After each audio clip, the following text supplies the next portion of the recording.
Hey, y'all, welcome back to Right at the Wire. Well, week one of Saratoga is in the books, so let's take a look at the leaderboard and see who's coming out on top so far.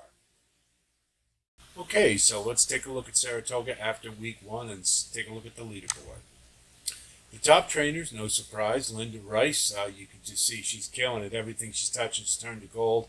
5 wins, 4 places, 1 show, 38% winning, 77% in the money. Pretty awesome. Chad Brown, no surprise, in second, doing most of his damage on turf, as we know. And then you got Bill Mott, who, the model of consistency, he's always right there. Todd Pletcher and Christophe Clement. So this is kind of like the old hat leaderboard right now. We'll see if there's any new shooters who pop up. That's your pretty much gold standard top five for Saratoga. The top jockeys, also kind of a top five, easy one. Irad Ortiz, Jose Ortiz's brother, Linda Rice is really helping him out for sure, getting a lot of good mounts.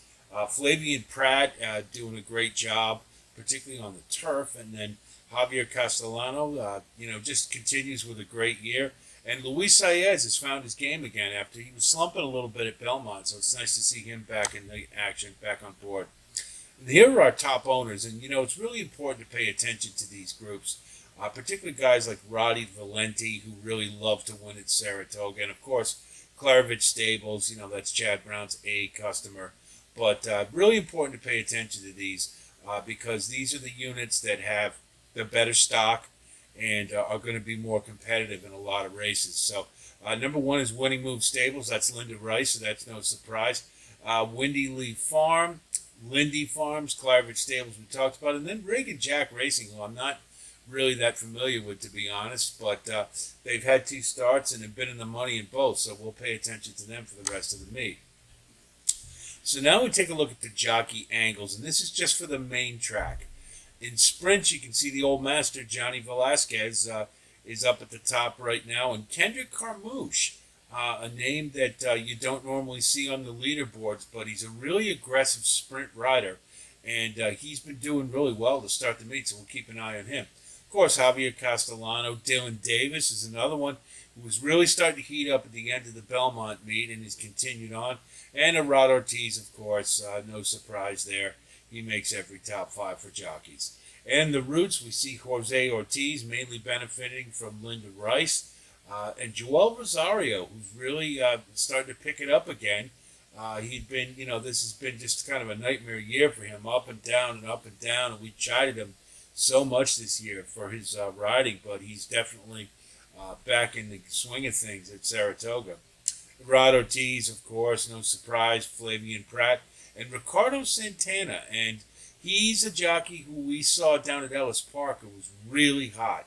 And he's continued his hot ways at Saratoga. We'll see if he can continue it. And of course, then we'll look at the turf. Now, they don't break turf down by route and sprint. I wish they did, but here's our top five for the turf. Flavian Pratt really killing it, 3 for 9. So any horse he's on the grass, pay attention. Same thing with Joel Rosario. Rod Ortiz doing his usual thing. Johnny V, always dirt turf, no matter what sprint route, doesn't matter. Manny Franco is a guy I've been keeping an eye on, and I really noticed it at Belmont. He is a really nice turf rider, and he's going to be getting better mounts. I noticed Chad Brown's starting to use him a little more, so we want to pay attention to him. And then, of course, Javier Castellano just continues onward. Now, we look at our hot barns. Some of these are not on the leaderboard. Linda Rice, of course, that's no surprise. But Mark Hennig is another one. Now, he was heating up at the end of the Belmont meet, and I noticed that, and so he's continued onward. So pay attention to his horses. His percentages aren't high, but, he is a good trainer, and he can get it going. So don't let those mislead you. Bruce Levine, great claiming trainer in particular. Phil Antonacci, 2 for 2 on the turf, and some pretty impressive wins. And, more than anything else, with him and also Bob Clasaris, you want to watch the horses that don't necessarily win, but see how they run.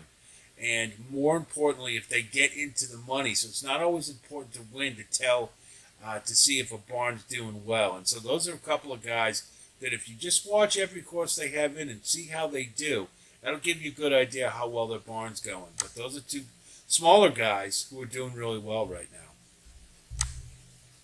And then we look at the trainer angles on the main track, and you see sprints, Linda Rice, no surprise, Bill Mott, not necessarily known for sprints, but he's doing pretty well. Wesley Ward, of course, on the turf primarily. Tom Morley, Maggie Wolfendale's husband.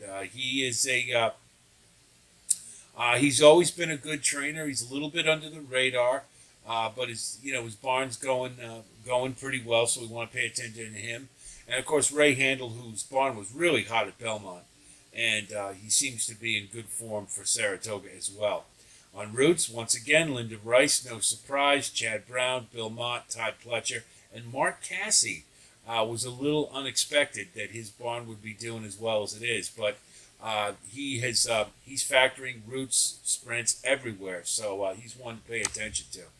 So we look on the turf course, and I see Phil Antonacci, 2 for 2. And so he must have something going on with his barn, so we want to always pay attention to them. Christophe Clement, no surprise. Chad Brown. Mark Cassie, as I mentioned, seems to be, his barn really seems to be rounding into form. And then Wesley Ward, we know it's going to be mostly sprints with him. I usually, by default, I just kind of throw out any horse he has that's going a route, because that's not what he does. So 2-year-olds and turf sprints, Wesley Ward's your guy. And then we look at 2-year-olds. Bill Mott, surprisingly, up at the top. Now, he is only 1 out of 3, but note, he's 100% in the money, and I've been really noticing since he got sugar high on opening day. His 2-year-olds are firing, so you want to pay attention to that. Todd Pletcher, no surprise, of course. Joe Sharp, another guy whose barn was going really well at Belmont, is continuing onward. He does have some route to sprint angles, or sprint to route rather. There's a couple of different angles if you get him, where he's super, super tough.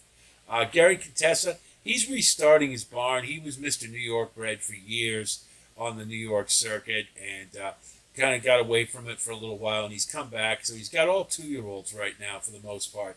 And you did see that first-time starter on Schuylerville Day, won the Schuylerville first out. So he does know how to get him firing. So he's one to notice when you look at the 2-year-old maidens. And then Mike Maker. And Mike Maker is not known for getting first-time starters. He's okay at it, but not great.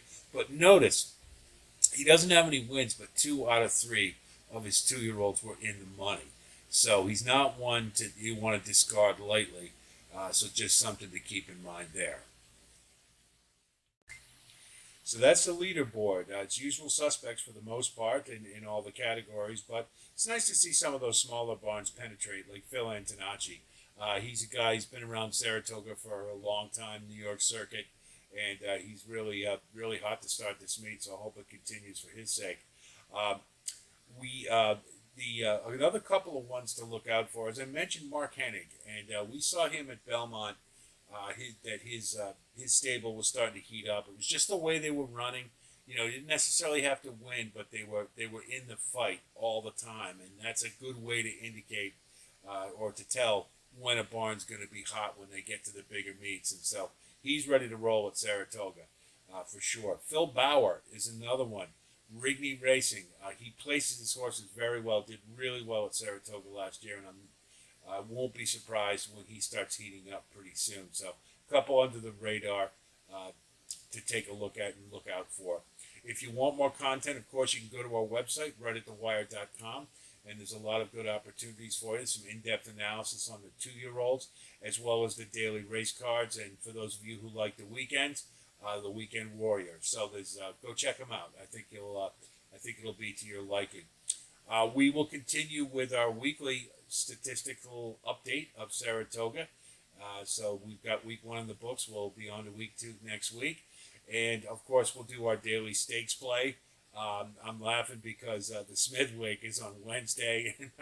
My apologies in advance, but I don't do steeplechase. So for those of you who were looking forward to that, I'm sorry, you're going to have to wait till Thursday to get a post out of me for that. But every single day other than this Wednesday, we will have a stakes race on the YouTube channel for you to take a look at. So be on the lookout for that. I don't know why I'm so goofy right now, but whatever. In any event, if you do like what you see here, of course, as always, please like and subscribe. It does help to keep us going. And we do thank you very much for your support, particularly you new folks. Welcome aboard, and thanks for coming by. Hope to see you again. And thanks so much to all of you who have been posting comments lately.